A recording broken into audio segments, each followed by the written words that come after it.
নমস্কার বন্ধুরা, tarot guidance with Sreemoyee নিয়ে আমি শ্রীময়ী আজকে আবার চলে এসেছি আপনাদের সামনে। আজকে আপনাদের সামনে আলোচনা করব অত্যন্ত কন্টেম্পোরারি একটি বিষয়। কী ধরনের সমসাময়িক বিষয় না, অনেকেই চেম্বারে এসে বলেন, ম্যাম ভীষণ স্টাক হয়ে গেছি লাইফে, এভরিওয়্যার স্টাক হয়ে গেছি। কিসে কিসে স্টাক? হয়তো আপরাইট ছেলে মেয়ে, ভালো চাকরি বাকরি করেন, দেখতে শুনতে ভালো, স্মার্ট, হ্যাঁ ভালো কোম্পানিতে আছেন, উচ্চ পদে আসেন, তাও স্টাক হয়ে গেছে কেন? ম্যাম প্রমোশনটা না কিছুতেই হচ্ছে না, তো এত অফিস পলিটিক্সের শিকার হয়ে গেছি না। তাহলে চেঞ্জ ওভার করছেন না কেন, সুইচ ওভার কেন করেন না? সেখান থেকেও না বেটার অফ কথা হচ্ছে কিন্তু কিছুতেই আর আমি সুইচ ওভার করে যেতে পারছি না। এন্ড অফ দ্য মোমেন্ট জিনিসটা না ক্লোজ হয়ে গেল। মানে আমি অপরচুনিটিটা হয়তো মনে হচ্ছে পাইলাম, কিন্তু লাস্ট পর্যন্ত আমি সেখান থেকে আর লাফটা দিয়ে উঠতে পারলাম না, চেঞ্জ ওভার করতে পারলাম না। কাজে আমার সেই ড্রিম প্রজেক্টটা আমি হাত থেকে বেরিয়ে গেল এবং আমি যেখানে ছিলাম সেখানেই আমি পড়ে একদম সেই রাউন্ড দ্য ক্লক ঘোল খাচ্ছি। একদম ঘোল খাচ্ছি কথাটা প্রচুর ছেলে মেয়ে আমাকে বলেছেন। তো হোয়াট ইজ স্টাক? তো কেন তাদের প্রবলেমটা হচ্ছে? তো সেক্ষেত্রে বাস্তু একটি ভয়ঙ্কর বিষয়। বাস্তুতে আপনারা চলে যান, আপনারা দেখুন যে আপনাদের বাড়ির নর্থ ইস্ট কর্নার বা ঈশান কোণটা, সেক্ষেত্রে যদি দেখেন যে কোনো রকম গ্রোথ হচ্ছে না কেরিয়ারে, কোনো রকম লাইফে সেরকম উন্নতি নেই, টাকা পয়সার জায়গাটা কিছুতেই স্যাটিসফ্যাক্টরি আসছে না, তো রাখবেন কোথা থেকে? তো সেক্ষেত্রে ঈশান কোণ অবশ্য দেখুন, ওখানে কালো বা ধূসর ইত্যাদি কোনো রকম রং করা নেই তো, জুতো চপ্পল ইত্যাদি কিছু ঈশান কোণে আপনারা রেখে দেননি তো, ভারী লোহার জিনিস বা এরকম কোনো ভারী মেশিন, যে লেদ মেশিন বা মেশিনারিজ, এগুলো আপনাদের কিছু নেই তো, পুরনো জং ধরা কোনো জিনিস সেখানে স্টোরেজ করেননি তো। এইগুলো যদি হয়ে থাকে, ঈশান কোণের এনার্জি যদি ব্লক, ঈশান কোণ আমাদের অ্যাচিভমেন্ট কর্নার। অনেকেই মনে করেন ঈশান কোণ মানেই শুধু ঠাকুর ঘর। না, শুধু ঠাকুর ঘর বা শুধু উইস্টম কর্নারই না, ঈশান কোণ আমাদের অ্যাচিভমেন্টও দেয় জীবনে প্রচুর। সেই জায়গাটাকে যদি আমরা ঠিক করে রাখি এবং সেখানটা নেগেটিভিটি মুক্ত রাখি, সেখানে যদি নেগেটিভ এনার্জি আমরা ঢুকতে না দিই, তাহলে কিন্তু আমাদের লাইফটা এভাবে স্টাক হয় না। তো যে সিমটমগুলো আমি বললাম, জাস্ট ফলো দ্যাট এবং সেখানে দেখুন সেখানে কী আছে। যদি থাকে ইমিডিয়েট ঈশান কোণ ডিক্লাটার করুন, ক্লাটার মুক্ত করুন, আবর্জনা পরিষ্কার করুন। বাড়ির ওইরকম জায়গাতে প্রচুর আমি বাস্তু করতে গিয়ে দেখেছি ঈশান কোণে বাথরুম রয়ে গেছে, হ্যাঁ সেখানে সেপটিক ট্যাঙ্ক রয়ে গেছে। তো এগুলোকে যতটা তাড়াতাড়ি সম্ভব এগুলো পরিবর্তন করা উচিত। যাদের এরকম বাড়ি, যারা রেন্ট নিয়েছেন, তাদের বলি বাস্তু সংস্কার করতে একটু ব্যয়বহুল ব্যাপার। তো রেমেডি বা টোটকা খানিক দেওয়া যায়, কিছুটা অবধি সেখানে কাজ হয়, কিন্তু বাস্তু প্রপারলি বাস্তু শোধন করতে ওই যে বললাম একটু ব্যয়বহুল ব্যাপার রয়েছে। কাজে যারা রেন্টেড ফ্ল্যাটে বা রেন্টেড বাড়িতে, ভাড়া বাড়িতে বাস করেন, তারা ওইখানে ব্যয়বাহুল্য না করে তারা সেই বাড়িটা ছেড়ে দিন, তো অন্য বাস্তুতে তো আপনারা চলে যান। আর যাদের নিজের বাড়ি, তারা কোথায় যাবেন? তাদের ওটাকেই রেকটিফাই করে সেখানেই বাস করতে হবে। তো তাদের জন্য সংশোধন রয়েছে। আগে বললাম ঈশান কোণটা আগে চেক করে নিন। এই জিনিসগুলো যেগুলো আমি বললাম, সেখানে আপনাদের আবর্জনা, সেপটিক ট্যাঙ্ক, স্নানের জল ইত্যাদির ব্যবস্থা সেখানে রয়েছে কি না, এবং অনেকের বাথরুম এবং মানে আপনার রান্নাঘরটা পাশাপাশি থাকে, সেটাও একটা মেজর বাস্তু দোষ, সেটা আছে কি না সেগুলো আপনারা দেখে নিন। তারপর যদি মনে হয় এখানে রয়েছে, ম্যাডাম আমাদের মতো করে আমরা তো জিনিসগুলো ডিক্লাটার করে দিয়েছি, ঈশান কোণ হালকা হয়ে গেছে, এরপরেও আমাদের গ্রোথ হচ্ছে না, তো তারপর যোগাযোগ করবেন শ্রীময়ীর সাথে। নাম্বার যাচ্ছে নিচে, আপনাদের প্রয়োজন বোধে আপনারা অনলাইন বা অফলাইন যেভাবে আপনাদের সুবিধে আপনারা কিন্তু শ্রীময়ীর কনসালটেশন নিতে পারেন। এবং অনলাইনে এখন রেমেডি দেওয়ার ব্যবস্থা আছে, remedy at your door step. আগেও অনেকবার বলেছি, এটা করোনার পরবর্তী সময় থেকে এই সার্ভিসটা চালু হয়েছে। সো এগুলো আপনারা অ্যাভেল করতে পারেন। নাম্বার 2, ধরুন রিলেশনশিপ স্টাক হয়ে গেছে, আছেন তো এক ছাদের তলায়, there is no communication between husband and wife, হ্যাঁ ইভেন কথা পর্যন্ত বলতে ইচ্ছে করে না, স্টাক হয়ে গেছে রিলেশনশিপ। কিন্তু এত বছর হয়ে গেছে বিয়ের পর, ধরুন 15 বছর 16 বছর হয়ে গেছে, এখান থেকে বেরিয়ে আবার বাপের বাড়ি ফিরে যাবেন? মেয়েদের পক্ষে একটা বিশাল লজ্জার ব্যাপার এবং একটা অসুবিধাজনক ব্যাপার তো বটেই। আপনার ভোটার কার্ড, আধার কার্ড, প্যান কার্ড সব কিছুতে শ্বশুরবাড়ির ছাপটা পড়ে গেছে, সারনেমের ছাপ পড়ে গেছে, এখন আপনি সেগুলো চেঞ্জ করে ডিভোর্স নিয়ে আপনি চলে যাবেন?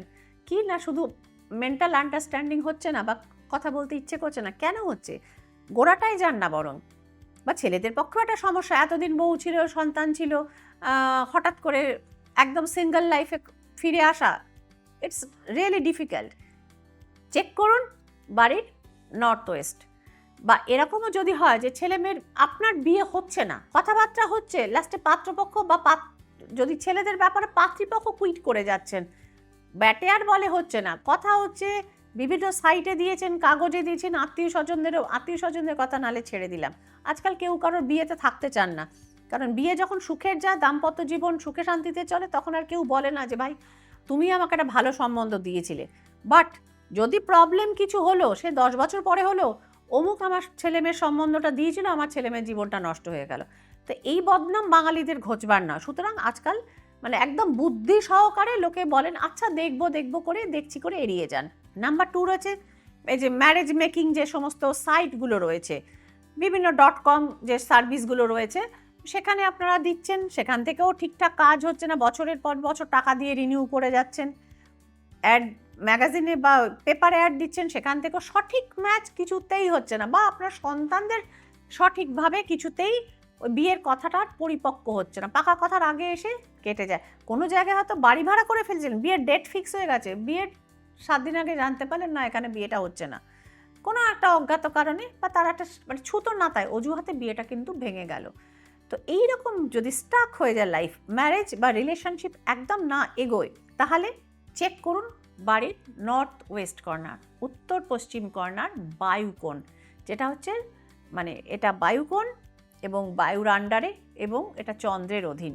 তো সেই ক্ষেত্রে কিন্তু আপনাকে সেক্ষেত্রে এটার চন্দ্রের রিকভারি কিন্তু অবশ্যই করাতে হবে, এবং বায়ুকোণটাকেও কিন্তু প্রপারলি বুস্টিং এবং এনার্জাইজ করাতে হবে। যদি এরকম হয় যে ধরুন আপনি একটা চাকরি করছেন, দিনের পর তাতে কোনো জব স্যাটিসফ্যাকশন নেই, চাকরি তো করছেন গয়ঙ্গচর, টাকাটা না পেলে, মাইনেটা না পেলে আপনার সংসারটা চলবে না, সমস্যা হয়ে যাবে, ছেলে মেয়েদের স্কুলের ফিস দেওয়াটা, তাদের ভালো স্কুলে যেখানে আপনি পড়াচ্ছেন সেখানে এডুকেশন চালানো কষ্টকর হয়ে যাবে। তো সেখানে মুখ বুঝে আপনাকে সেই যন্ত্রের মতো পেশাই হয়ে টাকা উপার্জন করতে হচ্ছে, অথচ আপনার মনে সুখ শান্তি সব চলে গেছে ওই চাকরিটি করতে গিয়ে। বা এমন একটা কোনো বিজনেসে আপনি যুক্ত হতে চাইছেন চাকরির পাশাপাশি, যেখানে খানিকটা আপনি ইনভেস্ট করতে পারেন, কিছুটা আপনাকে লোন আর কিছুতেই স্যাংশন হচ্ছে না।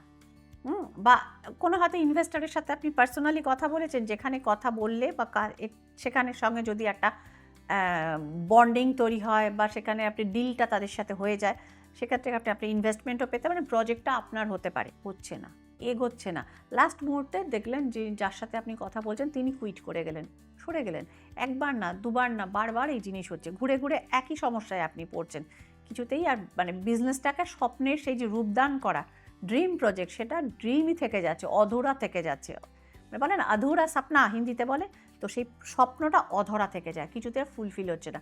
বাড়ির পূব এবং বাড়ির পশ্চিম দুটোই চেক করেন, এখানে কিন্তু শনি রিলেটেড কিছু ব্যাপার অবশ্যই থাকবে।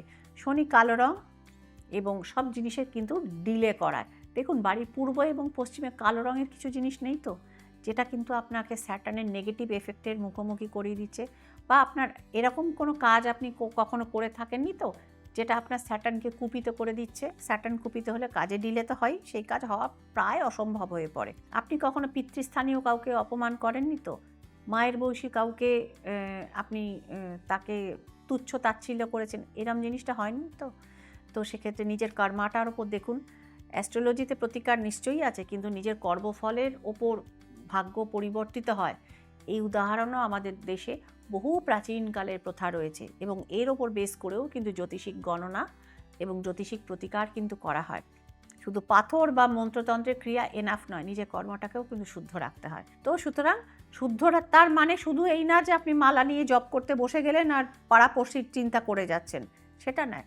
আপনি যদি একটা ডিসিপ্লিন মোটামুটি লাইফ লিড করেন এবং জ্ঞানত কারোর ক্ষতি না করে থাকেন, তো সেক্ষেত্রেও কিন্তু আপনার কর্মাটা অনেকটা ঠিক থাকে। এবং এই যে বললাম বয়স্কদের সম্মান করা, অবলা পশু পাখির ওপর অকারণে অত্যাচার না করা। অনেকে দেখবে রাস্তার কুকুর, মানে সে হয়তো পাশ দিয়ে যাচ্ছে, একটা ঢিল মেরে দিল একটা কুকুরের বাচ্চাকে, সে সে কাউ কাউ করে কাঁদতে থাকলো, রাস্তা দিয়ে যাতায়াতে পথে আকচার চোখে পড়ে। এই কর্মাগুলো যে মানুষ খারাপ করে থাকে। আমি একটি ছেলেকে দেখেছিলাম, মানে সে প্রজাপতি দেখলাম টেনে ছিঁড়ে দিত প্রজাপতিগুলোকে, বুঝতে পারছেন, মানে বলে না মর্নিং শোজ দ্য ডে, পরবর্তীকালে জেনেছিলাম সে একটা বিশাল গুন্ডা বা যাই হোক, এর বেশি আর বলতে চাইলাম না। সে কুখ্যাত হয়েছিল, বিখ্যাত না, সে কুখ্যাত হয়েছিল। তো ওই বলেছিলাম যে মর্নিং স্বস্তি ডে।